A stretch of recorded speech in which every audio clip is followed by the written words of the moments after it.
Podcast, seu conteúdo número 1 de marketing e gestão na web. Good morning, Rockstars! Hoje comigo, ele que é o Headhunter da educação, ele é o Publisher das Araucárias e um verdadeiro agenciador do conhecimento, né? O cliente mais frequente dos cafés e das cafeterias de Curitiba. Carlos Frederico de Andrade, meu amigo, meu parceiro, meu cliente, meu fornecedor, meu irmão camarada. Seja bem-vindo ao Contcast. Rapaz, meu sonho é ter um diretor de marketing desse aí na minha empresa. Como é que tá, Conte? Tudo bem? Sou seu por 40 minutos, cara. Que Vamos coisa falar aqui boa, sobre vamos o lá. GPCom, vamos falar Vamos sobre lá. o Frederico, né? Vamos usar o Contcast aí para compartilhar com quem está nos acompanhando um pouquinho dessa história da educação, da carreira, do empreendedorismo, né? E vamos começa se apresentando para quem está nos acompanhando. Quem é o Frederico por Carlos de Andrade? Olha aí. Vamos lá. Falar pro meu amigo Conte, que é o Carlos Frederico, é muita história, né? A gente tem muita história na vida para Por isso falar. nós precisamos gravar. E eu falo... pô. Então vamos lá. O Frederico, essa história você não sabe, Conte. Eu acho que é uma das poucas que você não sabe. Será? Quem me chama de Carlos, né? É minha mãe.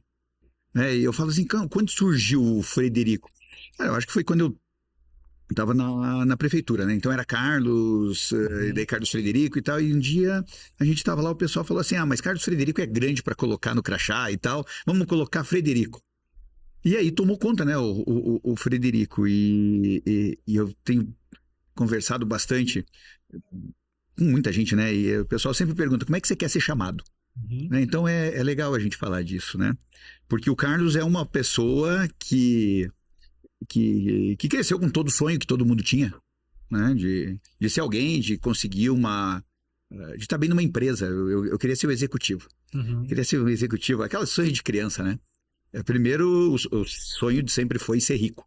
Eu lembro de pequeno guardando dinheiro em caixa de sapato, assim, dinheiro de criança. Sim. E daí eu queria ser executivo, cara. E um belo dia, fui trabalhar num grande grupo educacional e nós tivemos um problema com um parceiro nosso e eu tive que visitar esse parceiro. E eu lembro que eu peguei o avião aqui, atrasou, cheguei em São Paulo, eu tinha que pegar um avião menor e o pessoal estava me esperando, só estava esperando que eu chegasse, né? E eu sei que eu cheguei no aeroporto, tinham 2 pessoas da empresa me esperando, da outra empresa, e eu fui caminhando no meio do aeroporto, né, com as 2 pessoas lá para chegar, para pegar um aviãozinho menor, para descer numa cidade no interior de São Paulo. Desci, só eu desci. Aí eu falei, e desci, tava com malinha ainda, né, mala do computador. Cheguei lá, aluguei um carro, e eu olhei assim, esperei o carro chegar, né. Eu falei assim, cara, era o que eu sonhava, né. Era o que eu sonhava, né, de você pegar o avião, ir para lá, ir para cá, fazer. Aí daí eu olhei e falei, o importante mesmo é o caminho, né. Não é quando você chega, é o caminho. Daí eu falei, cara, e ali bateu, né. Que eu tinha alcançado o que eu sonhava, mas daí o mundo ia ser muito maior para lá. Dentro da família, a gente escuta isso, né? Puxa, você venceu, você conseguiu chegar onde você queria. Não, né? A gente não chegou nem perto de onde a gente queria, mas chegamos perto daquele sonho que a gente um dia sonhou. E eu acho que foi natural a profissão que eu quis, que eu imaginava chegar. Então, aquele menino, né, que imaginava onde ia chegar, alcançou os seus objetivos profissionais. E só que você chega, você sempre tem mais, né? Você sempre quer mais, são diferentes. E a gente tem visto isso, né? O que ele falaria para esse de agora? Né? Falava, cara, legal, foi joia, né? Daí todo mundo fala, nossa, você sofreu tanto para chegar onde você chegou. Eu falo, cara, foi caminho, foi pedra, foi legal. Se não fosse a pedra, eu não chegava.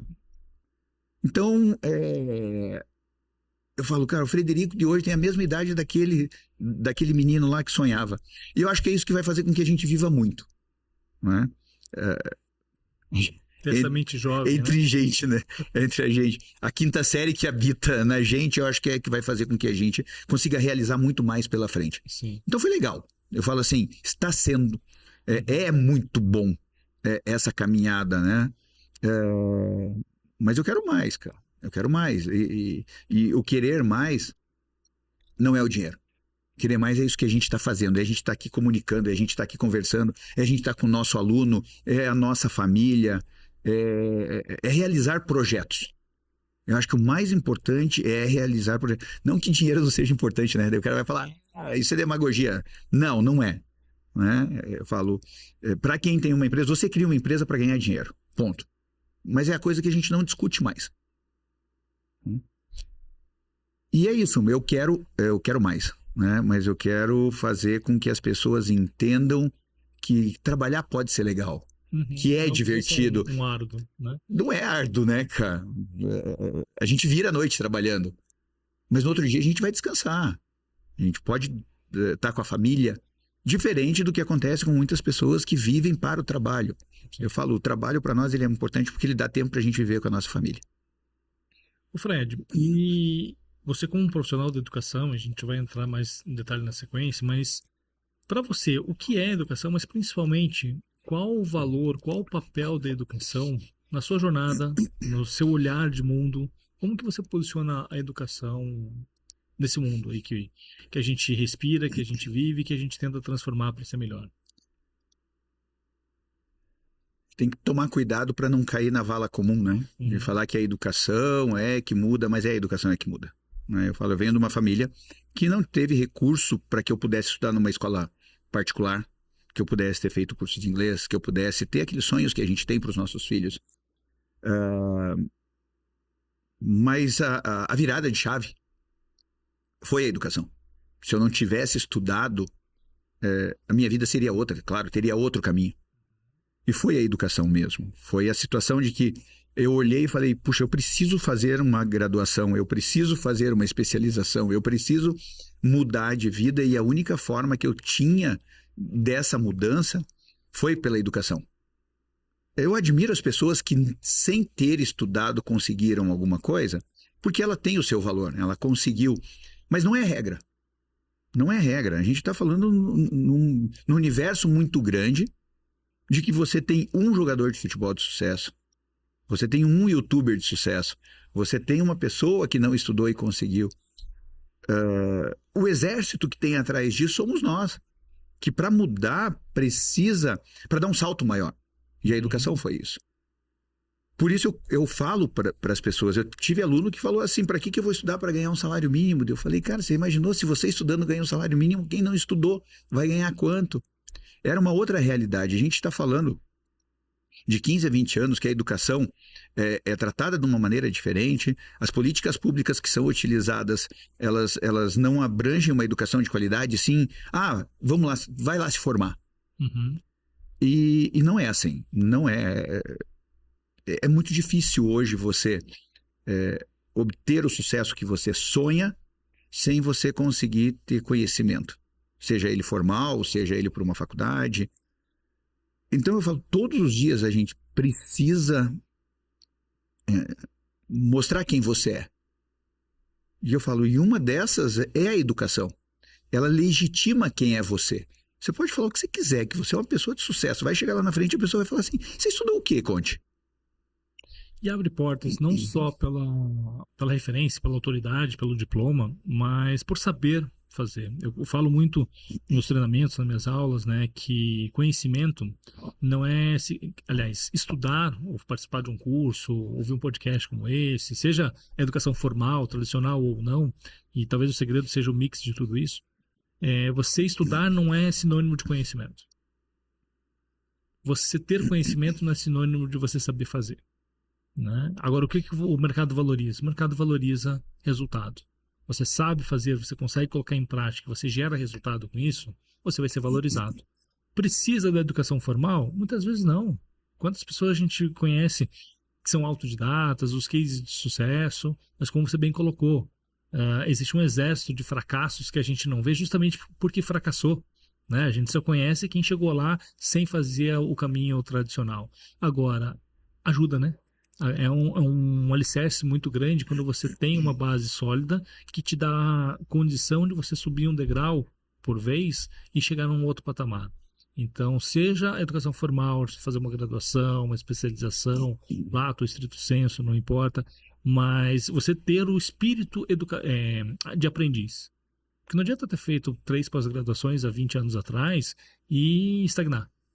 Às vezes é um livro, às vezes é um podcast como esse, às vezes é um vídeo no YouTube. Tem muita coisa boa em meio a tanta coisa ruim. Às vezes é uma mesa de bar, um café com um amigo que você faz aquele benchmark, aquela troca de experiências e você aprende. Aqui a gente falou muito sobre network nos últimos episódios, onde o próprio network também é uma fonte de aprendizado. Porque eu aprendo com meus pares, eu aprendo com quem está fazendo o que eu quero fazer. Eu aprendo com o erro do outro. Olha que interessante, inteligente e barato. E rápido, né? Muito rápido. Menos dolorido, né? Tem uns 3 anos, começou a rolar aí que o Google estava contratando as pessoas que não tinham formação superior. Uhum. Não precisava nem para entrar no Google, você precisava. Só que ninguém foi no Google ver qual era a vaga. Sim. Eu fui. E quanto tempo fica? Não, eu fui. Fui lá, peguei o descritivo da vaga. Muito legal. E ele dizia assim, não necessariamente você precisa ter um diploma. Uhum. Mas se tiver... Daí eu penso assim, nós dois, na entrevista de emprego, nós dois sabemos programar como ninguém. Somos muito bons tecnicamente. Nós vamos chegar lá e nós estamos em igualdade de condição. Inclusive na entrevista. Algo difícil, né? Mas... Você tem diploma e eu não. Quem vai ser escolhido? Não tem, você pode me dizer o que você quiser. Porque eu vou pensar assim, esse aqui estava trabalhando, estava programando, estava fazendo muito bom. E esse aqui? Esse aqui estava programando, estava fazendo, e ainda estava fazendo faculdade. Ou seja, a dedicação dele é maior. A disciplina dele é maior. E ainda tem família. E ainda faz... Você fala... As entrelinhas falam por você. E o outro lado, o Musk diz, né? Todo mundo fala, porque você dele. Eu falei, mas eu escolhi os melhores. Exato. Eu escolhi os que têm diploma. Uhum. Eu escolhi o que tem. Então é que eu falo, claro que essa legitimidade que o diploma te dá, ela é muito importante também. A gente sabe que é importante. Mas aí, a educação é subvalorizada? Depende do meio que você tá. É uma questão cultural, né? E aqui no Brasil a gente fala muito mal, né? E não que não tenha mérito, mas a gente reclama, a gente questiona, a gente reivindica, e temos que fazer, né? Do governo, da esfera pública, que é muito deficiente em relação a outros cenários, a outros países, a outros mercados. Mas antes da gente falar do governo, que tem sim a sua responsabilidade, a sua carga de colocar a mão no mercado e fomentar isso, como que a cultura das famílias lida com a educação? Tem a família que, poxa, mesmo sem condições, sem ter tido as oportunidades, rala a batalha para poder dar uma condição de educação para os seus filhos. Tem famílias com titulações, né, os patriarcas, que não ligam. Filho, vai fazer tal coisa, quando você quiser você faz. Ou seja, qual é a cultura desse meio, como você disse, para fomentar um espírito empreendedor da minha carreira, da minha formação? O que eu quero ser? O que eu preciso habilitar de conhecimentos, de habilidades para me tornar o que eu quero? Porque diferente de algumas instituições que vendem a educação aí como um sonho diferente, na faculdade você não aprende nada disso, vem para cá, vai fazer curso de superpoderes, cobra caro, a pessoa sai empolgada. Qual é o superpoder que você ensinou para a pessoa? Se ela não conhece o Excel, se ela não sabe, não tem uma noção básica de contabilidade, se ela não tem noção de como administrar um negócio, se ela não tem uma especialidade de uma área mais específica, qual é o superpoder? A inteligência emocional é importante, claro que é, mas é apenas uma das muitas habilidades que nós precisamos ter para atuar em qualquer área. Mas qual é a sua área de atuação, sua verticalização? Semana passada tivemos que ir ao shopping. Minha filha ficou sentada, estava lá com a mãe, eu tinha ido pro outro lado. Eu passei na livraria, até porque tem um amigo nosso na livraria, e cumprimentei e olhei assim, falei, cara, esse livro aqui tem tudo a ver.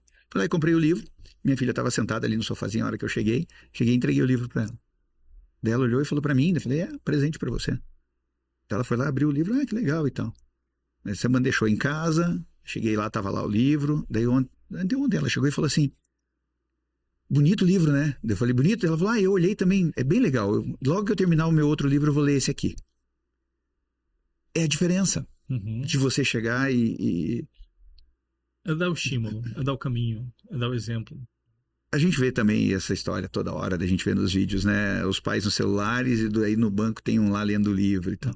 Ah, no celular vai encontrar coisa boa? Vai. No computador vai encontrar coisa boa? Vai. Vai encontrar coisa ruim? Assim como tem livro ruim. Mas, poxa, é o estímulo, né? É a gente falar, olha, tá aqui. É uma forma que a gente tem. Então, existem muitas formas de você trazer a educação para as pessoas. Então, a gente vai ter que escolher, porque as pessoas são diferentes. Tem gente que não consegue, tem gente que não gosta. Tem gente que não aprendeu, tem gente que nunca viu uma biblioteca, tem gente que nunca entrou na biblioteca pública do Paraná, né? Ou qualquer outra biblioteca. Sim. Né? Eu falo, a gente gosta de livro, né? Eu falo, é gostoso a gente pegar o livro. Então é uma forma que a gente tem que entender de como faz com que os alunos... Tem um amigo meu que ele estava muito preocupado com o filho, que o filho não ia para frente na escola. Eu falei, não vai para frente na escola porque ele não se adaptou a esse modelo. Não, por quê? Não vai porque ele não gosta dessa escola. Dele eu sei, mas o que a gente faz? Bom, esse ano ele trocou o menino de escola. O menino tá voando. Porque ele descobriu que ali era o lugar dele. Daí você vai falar, mas é uma escola inovadora? Eu vou falar, cara, se eu te contar que é uma escola ligada à igreja, você vai falar, não acredito. E o menino tá destruindo lá. Ele encontrou o lugar dele, encontrou o meio, encontrou os amigos dele. Então, ambientes favoráveis para você disseminar a educação também são importantes. Sim. E aí, cada dia a gente vai continuar levando a educação como bandeira e não como uma questão, não, é porque eles são professores, é por isso que eles ficam falando. Não, é porque a gente quer que você cresça. E a única forma que a gente tem hoje de te ajudar a isso é levando educação para você, porque nós somos esses e a educadores. educação começa dentro de cada um, né? Ontem eu estava no evento, por sinal, por um acaso você estava lá presente, isso tem uma frase, né, não lembro quem falou ali que estava sendo homenageado, mas que, se eu não me engano, acho que foi nosso amigo Penaro, né? Acho que Fernando Penaro, professor. Ele falou assim, hoje você encontra em 1 minuto solução para qualquer coisa no YouTube. E é verdade, minha esposa fica, poxa, mas você vai para o YouTube, deve ter alguma coisa, que um tutorial de como fazer. Você encontra em 1 minuto, uma solução para qualquer coisa. Agora, o que me chamou a atenção na fala dele foi o seguinte, em um livro, você encontra a solução para uma coisa para a vida inteira. Né? Por quê? Porque é o conhecimento de base. Existe uma coisa que é a informação, o passo a passo de como você fazia algo, e existe algo que vai te dar um background, vai te dar uma fundamentação para você, a partir dali, fazer várias outras coisas, mas sabendo que isso aqui é a premissa. Né? Então, não é nem 8 nem 80, diferente do que está na internet, embora estejamos na internet agora, mas é justamente a soma, né, dessa multipluralidade de formatos, de meios, de durações. Né? Não tem um caminho certo. Existe uma composição disponível e quem tem esse chip da educação mais habilitado vai saber tirar proveito do maior número de opções, de conteúdos e tudo mais. E aí, falando desse evento, Fred, eu puxo essa conversa, essa fala aí do professor Penaro justamente porque você foi homenageado pela FESP, né? Você foi um dos 6 homenageados, 6, 7 homenageados da noite de ontem. Você estava na minha listinha de entrevistados aqui do Condecast, mas ontem à noite eu te fiz esse convite, de bate-pronto. Falei, não, eu preciso atualizar, preciso antecipar essa vinda do Fred aqui pro Condecast como entrevistado, porque eu quero essa história. A pauta lá para outro episódio seria outra, mas eu falei, não, eu quero essa história. Então, assim, em 2 minutos, conta o seu arco de estudante FESP até a formação na pós-graduação da FESP, né, e como isso mudou a sua vida e deu uma alavancada na sua carreira pós-FESP. Vamos lá. Foi emocionante ontem. Cara, foi uma coisa assim inesperado, né? Eu sabia que eu ia receber essa homenagem, soube antecipadamente, claro, mas essa vida acadêmica, como eu disse, das dificuldades que as famílias têm, de algumas famílias não têm referência, e isso aconteceu. E eu lembro que eu fui trabalhar em banco, meu sonho era trabalhar em banco, eu queria trabalhar em banco porque o banco podia mudar a minha vida. Naquela época, o emprego que todo mundo queria era trabalhar em banco. E eu fui estudar como é que eu fazia para passar no banco. E eu tinha um raciocínio... Eu era bom na matemática, né? Eu gostava da matemática, e eu falei assim, mas como é que eu faço para fazer essa prova? E eu fui entender, estudar como fazia isso. Passei no banco, tá feliz no banco, e falei, e agora o que eu preciso? Eu preciso crescer. Para crescer, o que eu preciso? Fazer uma faculdade. E daí eu descobri que tinha FESP, né? Que tinha faculdade de economia. Acreditava que a economia tinha tudo a ver com o banco naquela época, né? E eu fiz o vestibular. E tô eu trabalhando no caixa do banco. Um amigo meu chega lá e falou: Você viu, você passou no vestibular? Eu falei: O quê? Cara, você passou no vestibular. E aquele tempo a gente cortava o cabelo, a gente raspava o cabelo. Foi a primeira vez que eu fiquei careca. Eu tava segurando, eu falei: Não vou fazer essa brincadeira. Isso seria um estilo permanente. Cara, e eu falei assim pro meu supervisor ali, eu falei: Cara, me falaram que eu passei na faculdade. Daí você vai falar: Pô, mas ninguém te avisou por celular, amigo? Você não tá entendendo. Você não tá entendendo, né? Daí assim, falei: Cara, eu disse que eu passei no vestibular. Daí o cara falou: Então fecha teu caixa e vai lá ver. Cara, e eu peguei e fui. Cheguei lá, tinha um edital no Flipchart, assim, tava lá na frente. Daí eu olhei e falei: Cara, eu olhei meu nome ali. E tinha um cara da minha sala também, Fábio, que depois eu descobri, né, que a gente ia estudar junto, não nos conhecíamos. Eu olhei, eu passei meu nome ali. Daí eu olhei e ele pegou e me abraçou, fizemos uma festa ali. E aí eu voltei pro banco, daí o banco fechou, daí foi aquela festa e tal. Volto pra FESP, né, porque daí ia ter o trote. Uhum. Cara, daí foi legal, né? Cabelo cortado, aquelas Como coisas. foi ser careca? Cara, feio. Era estranho, mas, cara, era aquela época que você passar no vestibular era algo fascinante. Sim. Não que hoje não seja, mas assim, era muito mais valor. Sim. Sabe? As pessoas olhavam e falavam: Cara, você passou no vestibular, tinha concorrência. Tinha concorrência, assim, né? E foi muito legal. Eu lembro que eu cheguei em casa, meus pais moravam no litoral, e eu cheguei em casa, entrei em casa, meu pai só bateu aqui no meu ombro. Eu falei: Cara, era a forma de dizer. Daí minha mãe falou assim: Mas olha o jornal. Ele tinha passado a mão no jornal contando para as pessoas e tal. Porque era difícil, o que eu ganhava pagava a faculdade, era uma situação.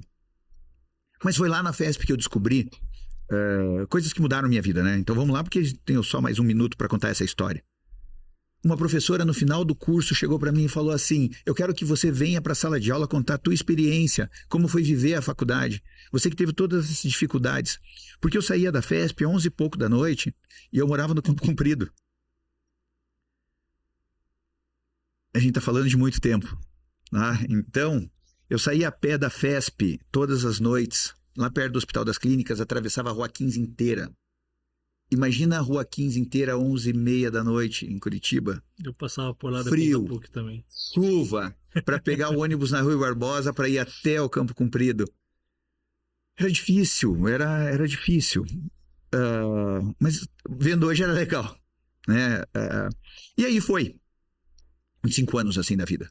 5 anos. E ela me chamou para contar para os alunos. E tem uma história que eu não contei ontem que também foi bem legal. Eu entrei na sala de aula, porque ela me convidou para dar a palestra, eu peguei e sentei e ela não... Ela ia chegar um pouquinho depois, a professora.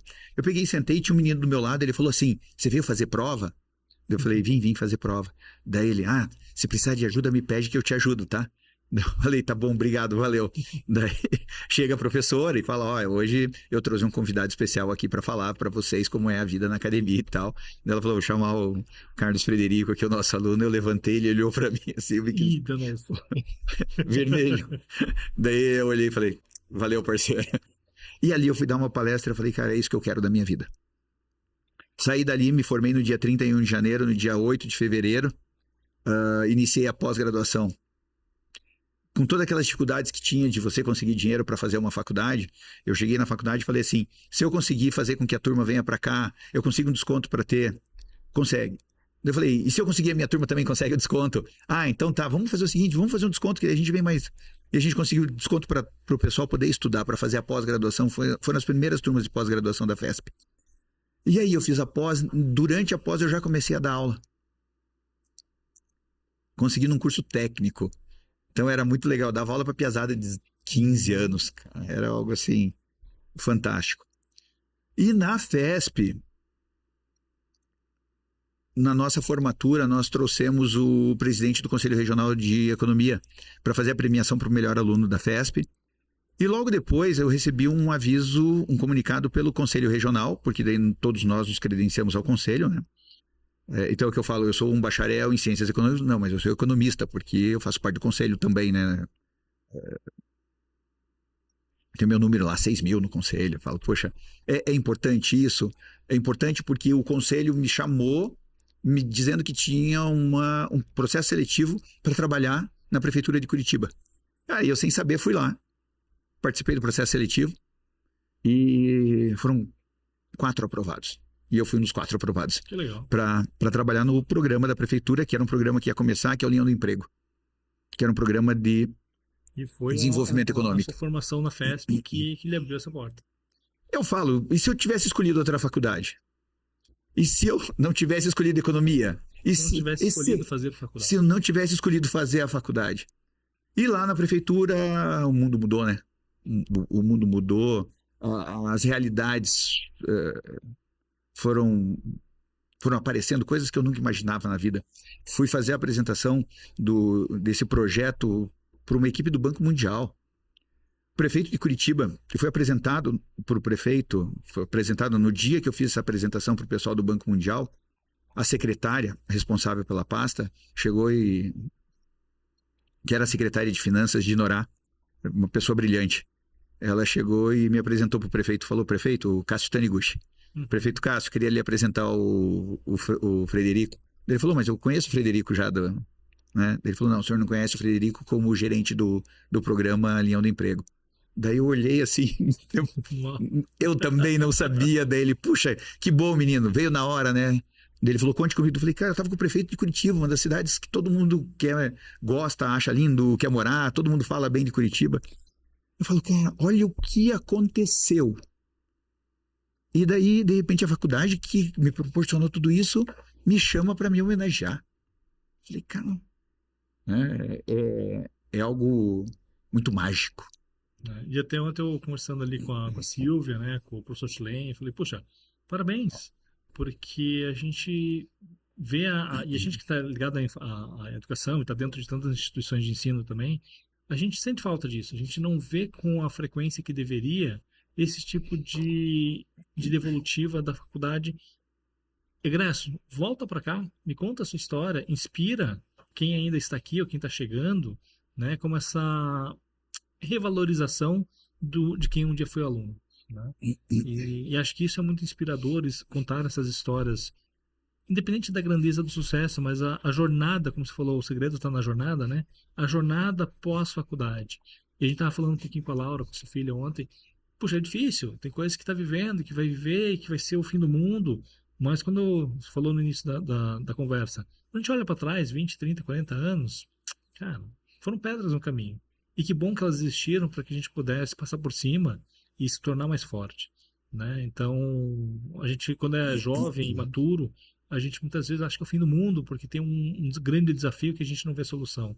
Mas justamente são esses desafios e como a gente reage, principalmente como a gente tem atitude diante deles, que nos fazem a construção de caráter, de personalidade e do que a gente vai a conquistar ou não. Conte. A gente vai falar um dia sobre network, né? Que é o que a gente gosta, né? É a nossa cachaça diária, né? Vamos falar dessa homenagem que assim, eu falo, eu que rendo a homenagem à FESP, né? Mas em particular algumas pessoas, né? A Lilian, o professor Schelen, o Humberto, que é um amigo que também fez a interlocução, o professor Jacomassi, as pessoas que estavam com a gente, né? O Ariel, que também é professor. Mas, cara, você já parou para pensar na dimensão do que foi aquilo ontem? Tem uma empresa chamada Nutrimental, né? Acho que todo mundo já comeu a barrinha de cereal da Nutrimental, né? E o fundador da Nutrimental hoje é o presidente da FESP. E nós conhecemos no evento. E de repente eu tô lá na FESP recebendo uma homenagem, onde hoje o diretor geral da instituição é o Marco Schelen. E até há pouco tempo, não tão pouco tempo assim, fui fazer meu mestrado, cara, e você olha pro professor do mestrado e você fala, cara, esses caras são, né, Sim. fantásticos. Quem eram dos professores do mestrado? Marco Schelen. Não foi meu professor, porque a linha de pesquisa era outra. Cara, eu tava na banca. Não, a linha de pesquisa, né? Olhava o Chelem e falava, nossa. Cara, e ontem eu estava lá com o professor Marco Chelem, cara. Então, o Rodrigo da Rocha Loures, fundador da Nutrimental, homem que, presidente da FIEP, sabe? Uma pessoa que a gente olha para nós, da gestão, uma pessoa fantástica. Cara, faz um vídeo e cita o meu nome. Falo, cara, então por isso que eu falo fantástico, né? Tô aqui na colinha da gente ver quem é quem. Você fala, cara, olha o mundo que eu vivi ontem. E a gente, como professor, a gente coloca, sempre que encerro uma turma, um treinamento, uma aula, seja graduação, pós-graduação, eu falo, gente, acabou o papel de professor aqui, a gente volta a ser colega, porque agora a gente se conheceu. Possivelmente a gente vai ser parceiro de negócio no mercado, porque o mundo é pequeno e a gente vai se encontrar. E a satisfação que eu tenho quando eu vejo um aluno, principalmente os de graduação, que são mais jovens, mais inexperientes, algum tempo depois, num evento, eu já encontrei aluno numa abertura de loja de supermercado. E ele trabalhando na indústria, abastecendo aquela loja. Professor, vem aqui, eu quero mostrar o meu produto, quero mostrar o que eu fiz, como a gente organizou, como a gente negociou a gôndola, tudo aquilo que você falava na sala de aula. Puxa, nunca saiu da minha cabeça. E muitas vezes a gente não lembra do aluno pela quantidade, né? Mas a gente tem o poder de ser uma pequena fagulha, né, para estimular, para dar um caminho, para iluminar a vida dos alunos. E a satisfação que eu tenho quando eu sento na mesa para fazer negócio com alguém que foi meu aluno, que agora não é mais a relação aluno-professor, mas sim de pares de mercado fazendo negócio, né? Então, a gente que está jovem há mais tempo nesse mundo, né, a gente tem esse orgulho de poder sentar na mesa com os nossos mestres, a gente tem a visão que a gente vai poder fazer isso com os nossos alunos, né? Mas muitas vezes não tem essa percepção. E tudo isso é movido pela educação. A educação é que faz nos parear e nos coloca em oportunidades para a gente fazer negócio, para a gente crescer profissionalmente, para a gente crescer na vida pessoal e para a gente ter as nossas realizações. Eu falei que o Ariel teve lá, que é um dos meus convidados, né? Uhum. O Ariel foi meu aluno. Então. O Ariel é professor. Jacomassi. Foi meu coordenador de curso, meu amigo. Cara, eu falo assim, olha o que acontece, né? Falo assim, nós almoçamos juntos, né? Toda semana, Conte. Sim. Né? Nós temos todas aquelas parcerias, aquelas formas, aquelas atuações. Eu falo, cara, o que a vida nos proporciona é algo fantástico. Né? E se você parar para pensar, foi uma instituição de ensino, foi a educação que me trouxe até aqui. E daí a pessoa pergunta, mas você acha que vale a pena estudar? É difícil falar com um aluno, cara. Porque são 40 alunos diferentes, criados em casas diferentes, famílias diferentes, vidas diferentes. Olhares diferentes. E tem um aluno que chegou uma vez para mim e falou, professor, eu não gosto de ler. Eu falei, cara, e agora? Eu falei, mas eu também não gosto de ler. Você não gosta de ler? Eu falei, cara, não gosto, cara. Tem uma preguiça de ler. Falou, professor, você tá brincando? Eu falei, não, cara, mas depois que eu viro a última página do livro e eu vi quanto eu aprendi, o quanto eu conheci, o quanto foi legal, eu falo, eu vou ter que ler de novo, né? Daí eu pego outro livro. Eu falo, cara, e a nossa vida, jovem há mais tempo, né? A gente vai vendo um livro, né? A cada dia, Sim. Uma nova página. Cada dia, uma nova página. Então, ontem foi fantástico. Eu falo... E é difícil, né, essa linha, né? De você ser um cara homenageado e as pessoas olhando, achando o que você sente nisso, se é o orgulho. Não é o orgulho da soberba, Uhum. né? É o orgulho de você falar assim, puxa, que legal que os meus amigos... E os meus amigos estão comigo. Eu acho que é o mais legal. Que eu brinco. Dominar o mundo é uma meta, um objetivo audacioso. Isso nos faz acordar cedo e acordar animado. Mas se você dominar o mundo sozinho, também não tem graça. Se não der para contar para alguém. Né?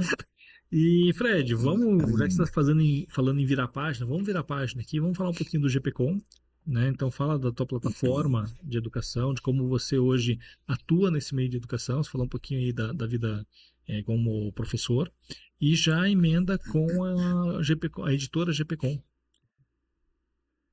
É outra situação que é muito legal, né? Escuta as pessoas, pô, você montou um negócio fantástico. Eu falo, não montei, aconteceu. O acaso, né? Levou 20 anos para você da noite pro dia, né? Levou. E teve muita gente junto, né? Tem muita gente junto, tem...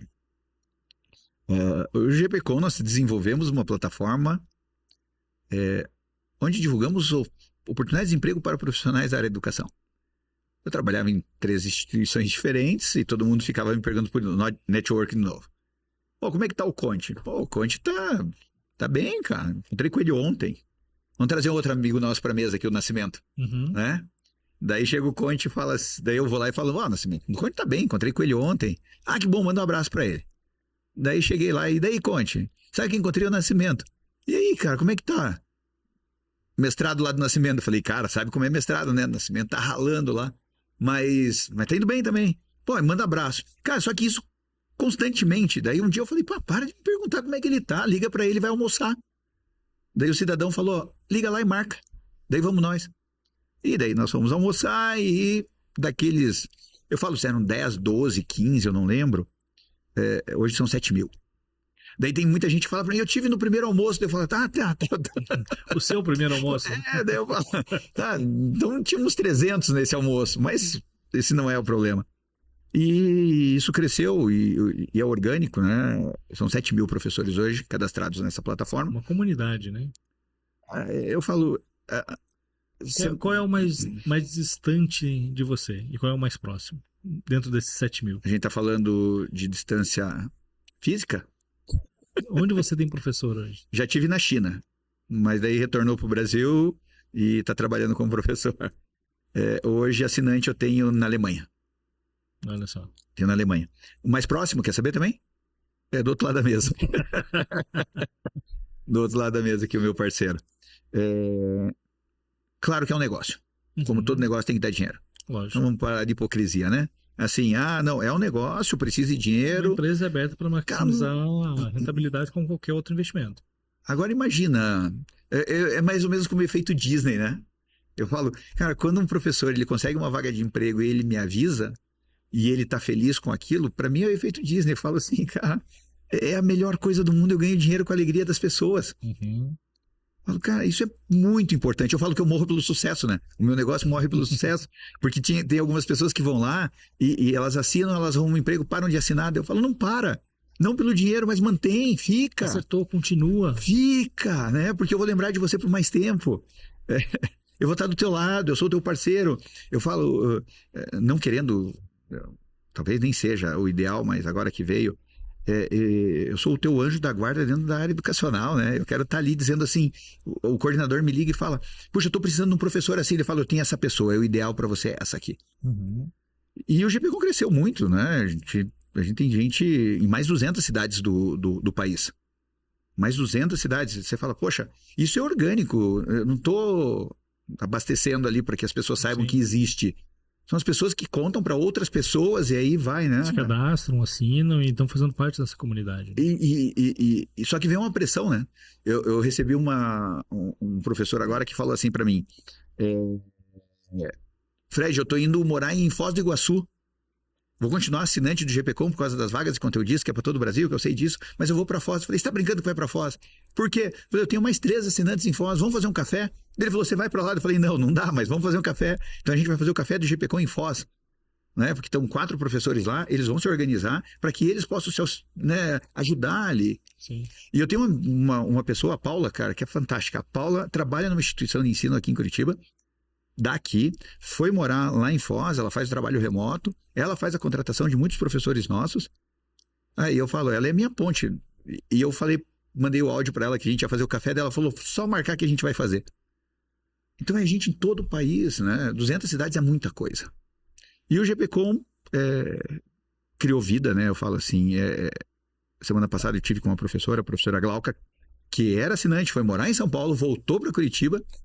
Na primeira semana já está com aula e a gente foi almoçar, falar sobre educação, e com o Sandro, que também está no GPCom há muito tempo, que foi coordenador de curso por muito tempo, e sempre essas pessoas trazem oportunidades para o GPCom.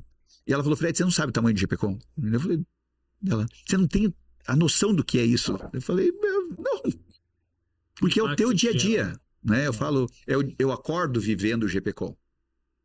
E deixa eu te comentar uma coisa aqui e confidencializar com quem já me acompanha o podcast aqui, vê os movimentos, não só de redes sociais, mas de amizade, de relacionamentos, né? Então, 2023, junto com outros 21 autores, né, ao lado do nosso amigo Nascimento, foi também, além de autor, co-coordenador desse projeto, nasceu Entre Drones e Dinossauros, né, uma publicação que fala de futuro, fala de inovação, fala de ambidestria na gestão, de como você lidar com hoje e com amanhã, um pouco do que o Sandro Magaldi, o Salib traz daquela consultoria americana, né, do Motor 1, Motor 2, eles trabalham muito bem nos livros de gestão deles. A gente aborda isso aqui em 19 capítulos com olhares diferentes, na economia, nas finanças, na gestão, na carreira, na comunicação. Então é um olhar bem plural sobre um mesmo guarda-chuva. E o projeto que, assim, deu certo demais para ficar num só, né? E a gente está trabalhando aí na produção, estamos na reta final do Entre Drones e Dinossauros 2. Provavelmente você também já viu algum barulho aí nas redes.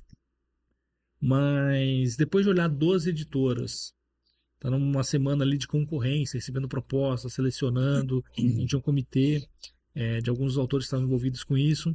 Eu sento para tomar um café com meu amigo, e olha que eu não tomo café, né, com o Fred, e a gente, cara, o que você está fazendo? Aquela história, você está bem? Ah, pô, bacana. Cara, vamos sentar, tomar um café e vamos atualizar o que você está fazendo, e eu também. E, tô escrevendo um livro, cara. Poxa, mas bacana, mas como assim você está escrevendo um livro e você não está fazendo comigo? Ah, cara, já fechou, é um grupo fechado, assim, dos The Masters e tal. Não, porque eu tenho uma editora. E como assim você tem uma editora? Você consegue, aí conversamos, você consegue colocar uma proposta até 5 horas da tarde? E aí o Fred, você tá maluco, o Conte não vai comprar nada, tipo, tá blefando. E eu infernizando, cara, cadê a proposta? Ele sentou, fez a proposta, mandou. E era o dia que eu tinha que fazer uma shortlist para passar para uma segunda pessoa, para uma segunda camada de avaliação. Selecionei 2 editoras e a editora GPCom, que eu tinha acabado de conhecer, pela proposta, pela entrega, pelo compromisso ali descrito na proposta. E eu tive um problema. Eu falei, Fred, inclusive a tua não era mais barata, né? Não foi pelo preço, mas foi pelo conjunto da obra, pela entrega que você está oferecendo. Mas você é meu amigo. E eu estou representando um grupo de 22 autores, então eu não posso escolher o amigo. Não tem compliance. Para falar de um livro de gestão, cadê a governança disso? E eu trouxe a Helena, né? Nossa Masters aqui, que inclusive é especializada em governança. Helena, e estava nesse comitê de seleção, eu preciso que você conduza a fase 2 agora, sem a minha presença. Tem esse aqui, tem esse aqui, tem esse aqui, eu preciso que você avalie. E aí a régua subiu e voltou o veredito. Não, o Fred foi aprovado, o GPCom vai ser a nossa editora. Eu não conhecia a Helena. Como foi essa experiência? E fala um pouquinho da editora. Essa é a história do Conte, né? Eu vou contar a minha versão da história. Mesmo. Pós-pandemia, vamos conversar, falar da vida, o que a gente tá fazendo, né? Então até aí bateu. Daí ele fala assim, tô escrevendo um livro. Eu falei, cara, eu tenho a editora, mas do nada, ninguém foi para falar de livro e de editora. Né? A gente tava falando de outra coisa. Acaso. Mais uma vez. Então, qual é a minha versão diferente da história?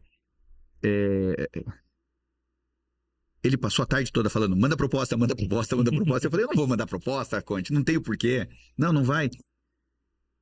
E aí aconteceu, né? De vir o Drones. E foi um desafio absurdo, porque tem um outro amigo meu, que por acaso é esse aqui que vos fala também, que ele diz que é melhor fazer negócio com amigos, né? Eu prefiro fazer amigos antes de fazer negócio. Só que quando você faz negócio com amigo, a régua vai lá em cima, né? E daí vem a Helena, a gente faz um vídeo.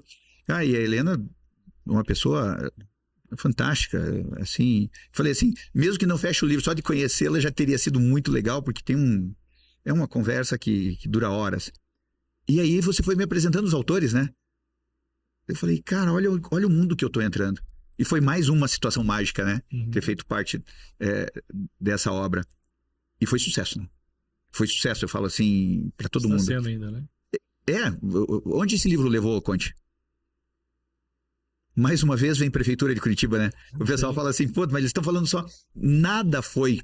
A gente não tem relacionamentos. Eu já não era da Prefeitura há muitos anos. Prefeitos vieram, outros foram. E de repente a gente estava sentado...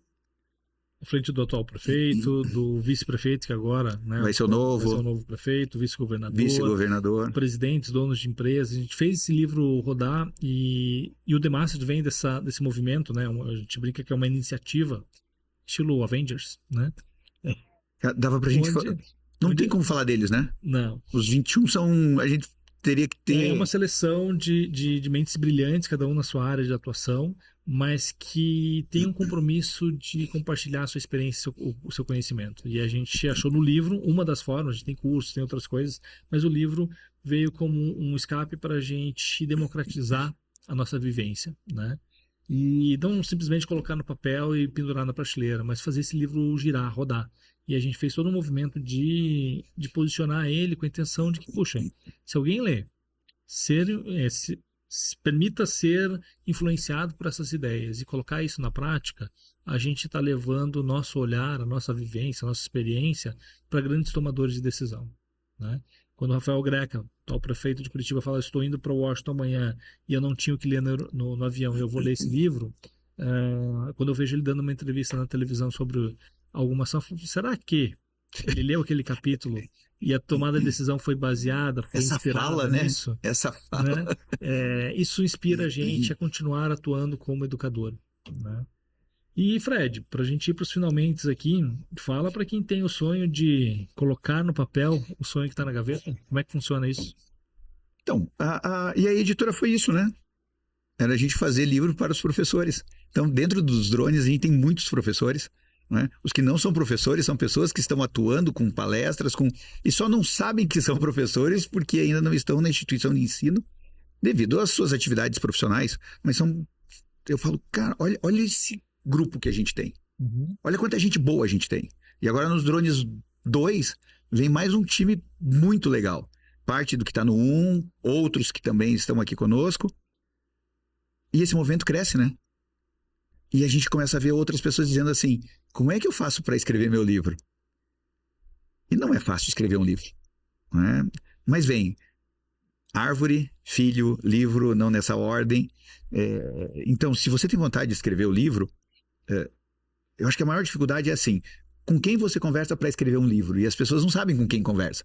Você não bate numa editora e fala, tem alguém para conversar comigo? E eu vou dizer, eu aprendi a conversar com as pessoas também por causa dos drones. E o modelo, acho que vale um parênteses aqui, né, Fred? O modelo tradicional das editoras, ele é muito canibal, ele suga muito, né? Então, quando a gente fez essa comparativa com 12 mais a GPCon não foi escolhida à toa, porque foge um pouquinho do padrão, daquela coisa de você custear toda a produção, impressão e tudo mais, colocar numa livraria para vender e receber um percentual pequenininho da etiqueta, que muitas vezes você acaba pagando para vender o livro, né? Eu sou autor de livro de uma instituição de ensino. Meu livro, até o último número, já tinha passado de 120 mil exemplares. Eu ganho R$200 por ano de direito. O problema não é esse. O problema é que eu queria ter o direito de venda do meu livro. Então, com a editora GPCon, você consegue fazer isso hoje. A gente vai sentar, vai analisar, vai estudar, vai ver a melhor forma que você tem para lançar o seu livro. Se é mesmo o momento para você escrever o seu livro. Se você tem possibilidade de colocar esse seu livro em outras praças, para outras pessoas, ou que tamanho tem essa sua rede. Fred, não tenho dinheiro, mas eu tenho vontade. Dá para viabilizar? Vamos lá, né? Nossa parceria, nosso networking, nossa relação de amizade que trouxe também para cá um parceiro muito legal. A editora GPCon conseguiu fechar uma parceria com a loja da Demicon do Portão. Olha que legal o que acontece. Minha filha, na escola, estudando com um amigo, conheci o menino, viramos amigo, o pai virou amigo, frequentamos as festas das crianças e ele é... O Everson da Demicon, que você conheceu também, né? Já esteve com a gente no lançamento do Drones, parceiro nosso. Ele falou, Fred, por que a gente não abre uma linha também para as pessoas? Então, hoje, se você fala assim, puxa, eu preciso... Como é que eu faço para investir no livro? Então, a Demicon, da loja Portão, hoje é nosso parceiro, você pode comprar um consórcio, a gente vai te acompanhar, vai estar junto com você. Quando for esse sorteio, né? Essa carta, seja por sorteio, seja por contemplação, você vai chegar com a editora, nós vamos emitir a nota fiscal e teu livro já vai estar pago. E você vai escrever o seu livro, em 90 dias teu livro vai estar disponível e a gente vai começar a comercializar com você esse livro. E com esse dinheiro você paga a sua carta. Então pronto, resolvemos o problema do dinheiro. Como é que eu faço, né? Então vamos voltar um pouquinho também. Assim, nós vamos sentar contigo e estudar qual é a melhor forma de você fazer o seu livro. Eu quero ter o livro igual ao drone. Olha... vou dizer para vocês, se vocês gostaram do 1, vocês vão ver o 2. Né? Nós temos o Estúdio Nota, que é o nosso parceiro, né, Conte? Da editora, e eu tô falando deles. É o Bruno e a Mayra, são fantásticos, assim. E imagine eu entregar a capa do Drone Zoom pro Nascimento e pro Conte, né? Que era assim, puxa, eu tenho que entregar o que é melhor para eles. E eu lembro do dia, eu tava na praia, a gente foi num sábado que eu liguei para vocês e falei, vamos fazer um vídeo. Né? Eu tô mandando a capa para vocês. Aí eu mandei a capa para eles, foi aquele silêncio ensurdecedor, assim, cara. E eu falei, agora. E de repente o pessoal, que legal que foi. E isso aconteceu agora no 2 também, né, Conte? De novo, né? A gente já tem a capa do 2? Já temos a capa do 2, né? Ficamos muito felizes aí com a entrega. E eu dou o depoimento de que é uma realização muito grande. É muito satisfatório ver a materialização de um sonho, né? Mas, poxa, ok, fiz o consórcio, viabilizei economicamente, mas, Fred, eu não sou comercial. Eu não tenho a cara de pau para vender, eu vou acabar dando esses livros. Como é que eu posso fazer? Como é que a editora pode me ajudar? As pessoas querem, eu quero vender na Amazon. Eu falo, cara, é legal você vender na Amazon, te dá visibilidade. Não, se você utilizar suas redes, mostrar que teu livro está lá, beleza. Mas assim, a gente tem que ver qual é o retorno financeiro disso. Para isso, nas nossas conversas, não é, Alexandre Conte? Vamos ter a loja do GPCom. Então hoje nós temos uma loja para comercialização do livro também desses nossos autores. loja.gpcom.com.br. Você vai encontrar o Entre Drones e Dinossauros 1 e 2 e mais uma coleção de livros da editora GPCom. A história do livro, né? E o Conte falou como é que eu faço para fazer o livro. Principalmente, eu falo assim, para a editora GPCom é experiência. Eu gosto de fazer livro que contem histórias, que sejam pessoas legais, que a gente possa fazer isso. Então, eu acho que o cuidado com as pessoas que estão aqui, eu acho que é o mais importante. Então, vem conversar. Vem falar com a gente só para a gente falar um pouquinho como é, ou contar como é que se escreve um livro. Nunca para uma reunião. Sempre para um café.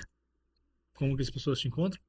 Pessoal, a história do café é isso, né? Eu falo há muito tempo, porque eu não gostava de trabalhar em empresas por causa da reunião. Então me chama para um café. Eu falo, é a consultoria mais barata que a pessoa pode ter para escrever um livro, que custa R$12,90, que é o cappuccino, não é? Então, me procura nas redes sociais, então LinkedIn, Instagram, Carlos Frederico de Andrade, vocês vão me encontrar lá. GPCom com N, que é de Grupo de Professores e Consultores, você também pode me encontrar lá. E aqui no Contecast. Muito bem. Manda mensagem pro Conte também, que vai saber como encontrar. A Conte, como matchmaker, a gente conecta você à editora, ao Grupo GPCom e ao professor Fred, né? Obrigado para você que ficou até o final. Esse foi mais um Contecast, seu conteúdo número 1 de marketing e gestão na web. E hoje, Carlos Frederico de Andrade, o querido Fred, né, esteve aqui falando um pouquinho sobre o poder e o impacto da educação na sua jornada, na sua carreira, né? Trouxe aqui um exemplo, uma história própria e que talvez possa inspirar um pouquinho mais cada um de vocês aí. Obrigado. Valeu, parceiro.